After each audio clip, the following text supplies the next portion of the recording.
Hey, it's LongestSoloEver here on LongestSoloEver 2, and today we're checking out Racing into the Night by YOASOBI. We've checked out YOASOBI on the channel before, both the original music video for Idol and the live performance, and I absolutely love what I've heard from them.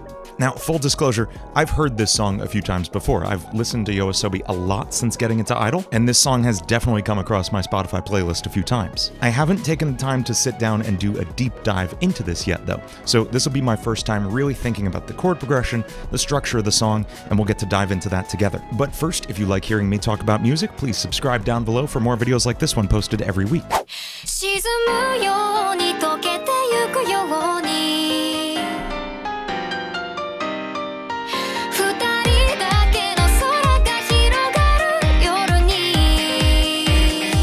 I just want to say I love this like scribble effect over their eyes in the background that's being perfectly motion tracked with the camera. This is not an easy effect to pull off. I mean, it is now with computers and stuff, but if you think about what they have to do, first they have to draw those scribbles, and then they have to perfectly keep track of where everyone's eyes are in every single frame. Because if that drifts even a little bit, the whole illusion is shattered. This is a very fun video already.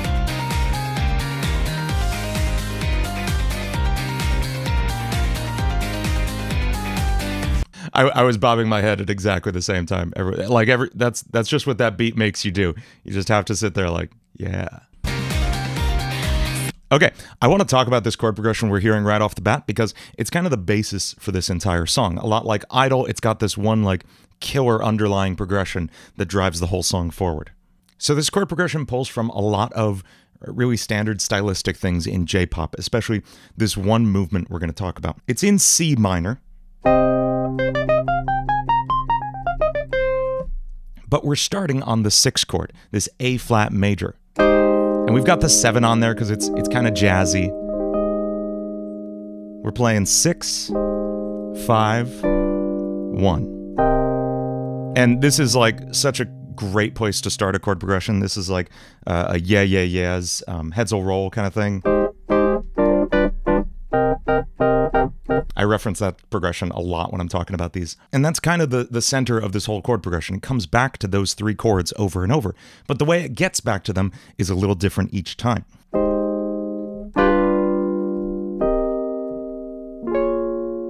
So this first one is really interesting. This is a B flat minor chord.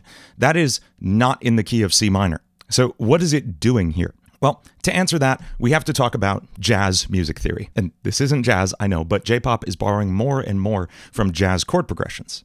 We need to talk about one of the most common jazz chord progressions there is, the 2-5-1.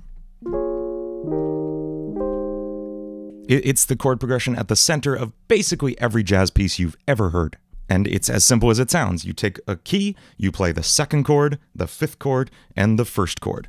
In the key of C major, that's D minor, G7, and then C major. And it's got this nice, perfectly resolved, relaxed kind of feel, right? Now, in jazz, we're often jumping from key to key to key. There'll be 10 or more key changes in a song. It gets crazy. And the way we get between these keys is by using these 2 5s like portals to jump from key to key. So if we're playing in a key like C major,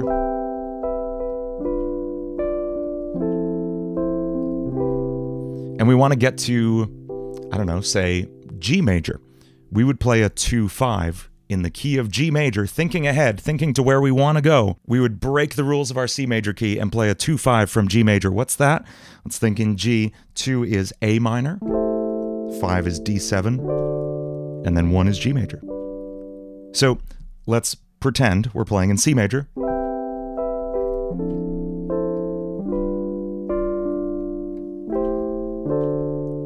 And now we're in G major.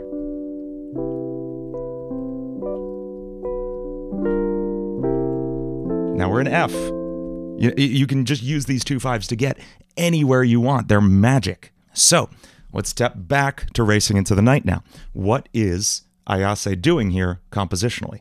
We're in C minor, right? 6, 5, 1. And we have a B flat minor here. Anytime you hear an out of key chord, your first guess when analyzing things from a jazz theory perspective should always be, is this a 2-5 going somewhere? Especially if it's a minor chord. If you hear a minor chord somewhere it shouldn't be, listen for the next chord and see if you can spot a 2-5-1. Let's see what it does here. We play a B flat minor, and then it immediately goes back down to A flat major. Okay, that's the 6 of the C minor chord. We didn't do like a 2-5. B flat to E flat 7 would be a 2-5 in the key of A flat major though, right? So either way, we're still getting to A flat major. So B flat is the 2 of A flat major. So it's not a 2-5-1, it's just kind of a 2-1, but it still follows that same jazz theory concept, right?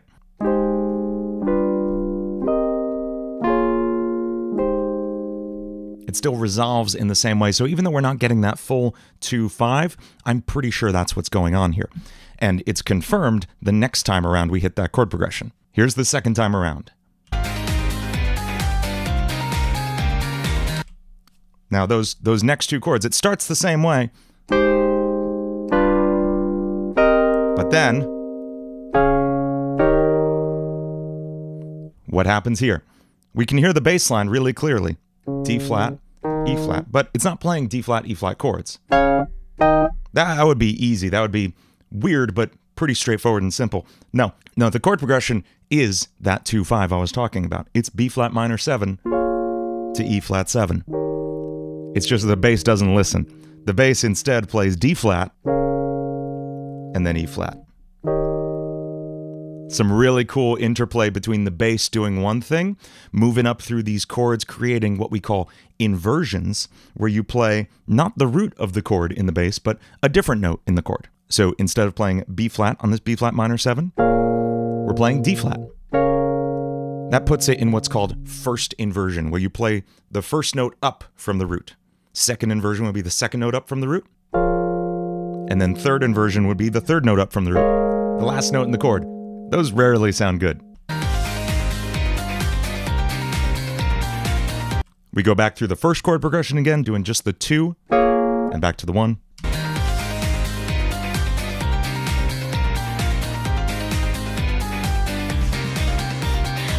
And the last time we just stay on that C minor chord. The melody through this whole section is a really cool, mostly pentatonic kind of thing. There's a little bit of like regular minor movement in here.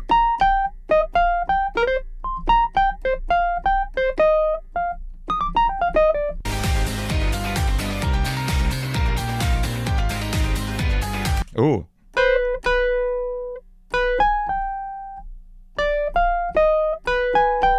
So there's one little nod to like some of the cool harmony going on here, and that's when we play this B natural on that 5 chord.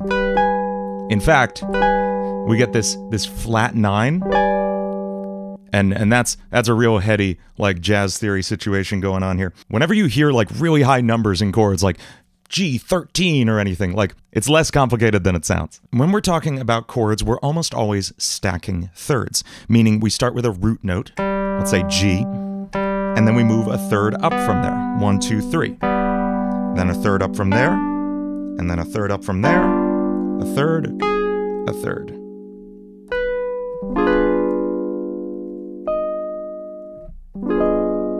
And you can build these really cool chords using what's called tertiary harmony, building things in thirds. And each time, you just think of, like number-wise, the next 3 up. So here's the root, the 3rd, the 5th, the 7th, the 9th, the 11th, and the 13th. I know that sounds still complicated, but that's all that's going on here. So when I say a flat 9 chord, all we're doing is playing the 5 chord that's usually here. This is a dominant 7. And then, if we think in a G major scale, what's number 9? Like 1, 2, 3, 4, 5, 6, 7, 8, 9. It's usually an A. So what's a flat 9? It's the note right below that. This sounds awful on its own, right? But That sounds cool. Especially if you really voice it in like a cool sounding chord. It's a really nice way to make your dominant chords a little more spicy, a little more flavorful. Just add this flat 9 onto there. So in that case, that's what's happening in the melody here.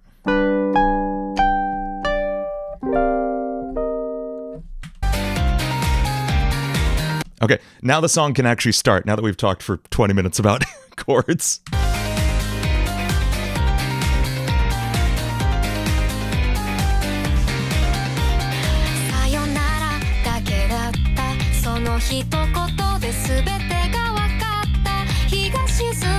Can I say, one of my favorite like genres of music video is one where a ton of people lip sync the song and none of them are the singer. That is a very, very fun like trope of music videos, especially like an OK Go kind of thing where the bass player lip syncs everything and doesn't sing anything in the actual song. I love that.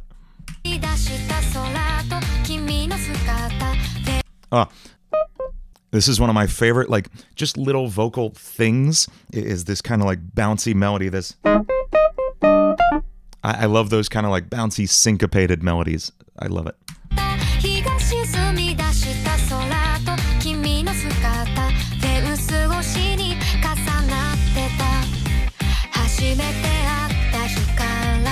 Notice the very slight elevation in intensity. We had that little stop at the end. And then it just gets stepped up like 15% in intensity. It's not an explosion yet, but it changes just enough to keep you interested. Listen to the very slight escalation intensity as this next guitar part appears in your left ear.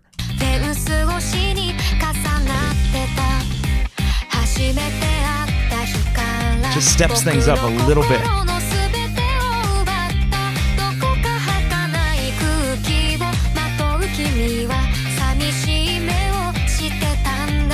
Okay, I'd be so mad at myself if I didn't talk about this bass line I'm hearing. I need to go back one more time and hear just the bass.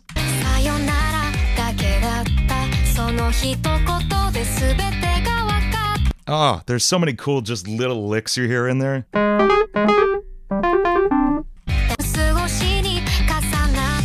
So sick.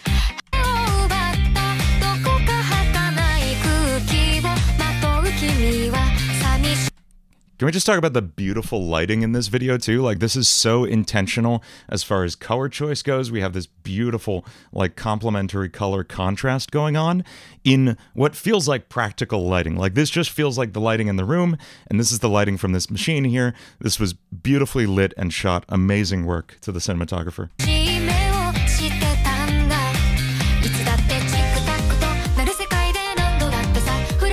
Okay, so much to talk about there. I love the match cuts jumping between those different shots, but also let's talk musically, because like that's my thing here.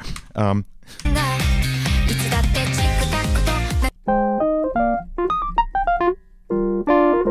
love it. We've got this cool call and response going on between these big, huge chords, and then this tiny little line. That's so much fun. Do you hear the pianos bouncing back and forth between your ears? This is what I mean when I talk about J-pop being a maximalist genre. They pack so much information into every little crevice of the arrangement, but it never feels crowded and boomy, like there's too much going on, like there's just too many sound waves packed into it. That is something I always run into as a music producer. I struggle to fit all the things I want to into a song, but here's Ayase just effortlessly packing like a metric ton of information into here, and it never feels crowded. It's amazing.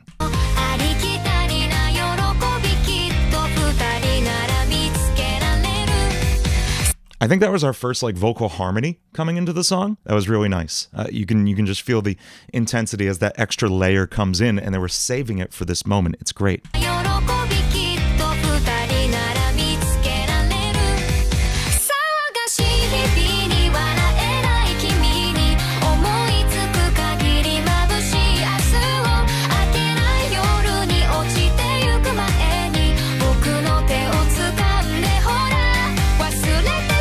Cool. I want to talk about one thing first, and that's the very brief, just complete dropout of the instrumental when the first vocal line came in. Right here.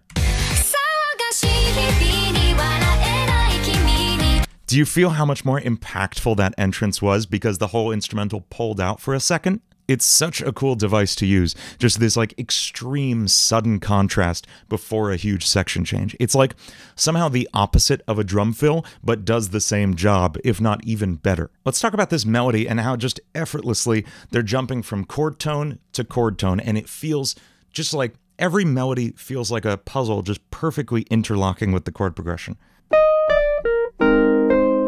Resolving to the third of this A-flat major chord, the fifth of this B-flat chord, the third of a G minor chord, and then the third of a C minor chord.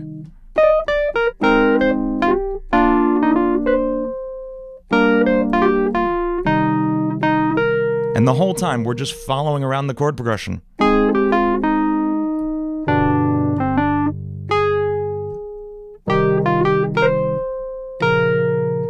If you really break it down, the melody is literally just chord tone after chord tone with some fun stuff in between.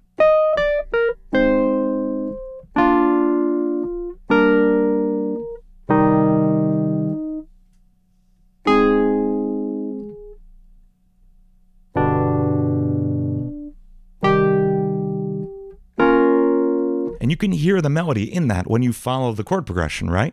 That's why this is so catchy. It's because every single one of those notes fulfills your brain's prediction of what the next melodic note is going to be. Each one is like those super satisfying animations where everything just fits perfectly together. That's like that for your ears.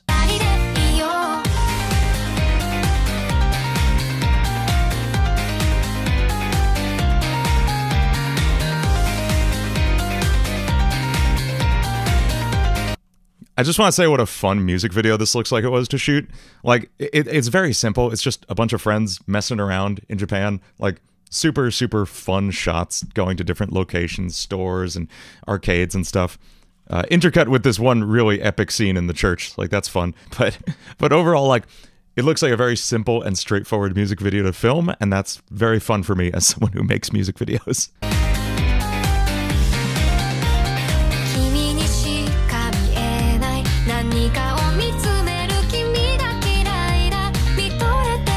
It's a great freeze frame right there. So something I really like about this second verse is the way it contrasts itself from the first verse. It's the same chord progression, it's a lot of the same melodic stuff. But instead of being this fun, like upbeat, syncopated, really choppy kind of piano part, or just dropping down to the solo bass line, we have these nice long held out piano chords. There's still like a lot of cool, really, that fun noodly piano stuff. But by and large, it's these nice held out piano chords.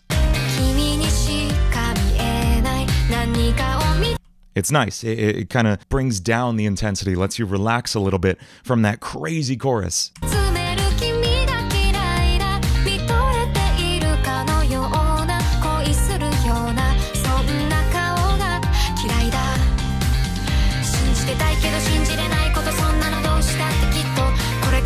Oh, okay, so we've got this amazing, like, super fast vocal line, but do you also hear, in your left ear, there's this crazy fast synth solo just ripping. I'm not nearly good at piano enough to do that kind of thing, but just listen closely for this.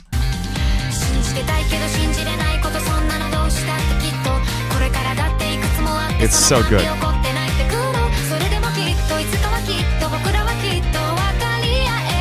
I love the repetition of that little motif there. 3 times in a row in the vocal. If you write something cool, do it more than once.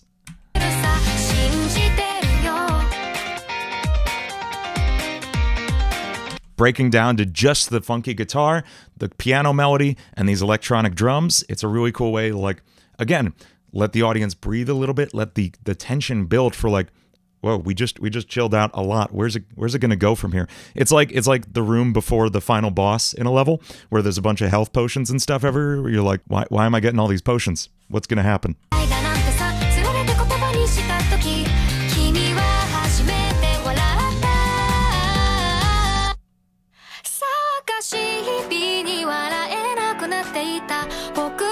What?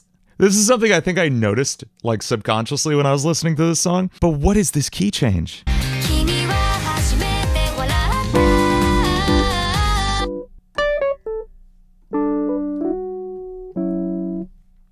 my gosh.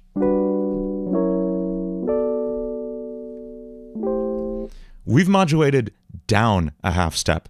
That's not something you do. That's not something you'd ever do. Like when you think about how key changes usually go, it's, you know, the big, and I, you know, that thing, right? You go up, you bring it up, you bring the intensity up. And instead here, it's like the rug gets pulled out from under you.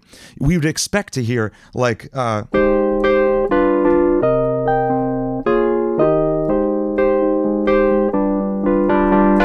and then a key change up, right? But instead, we go down.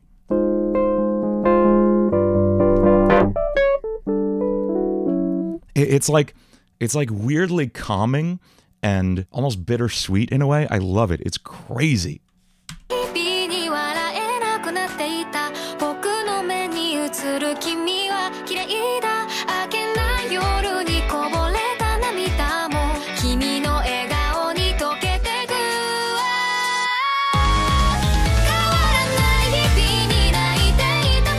They did it. They went back in the other direction.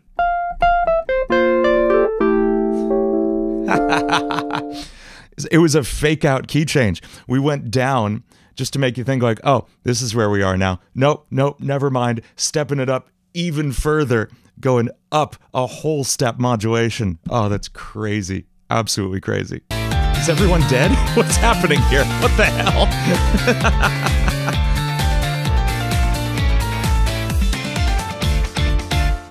What the hell was that ending? Oh, amazing song, amazing music video.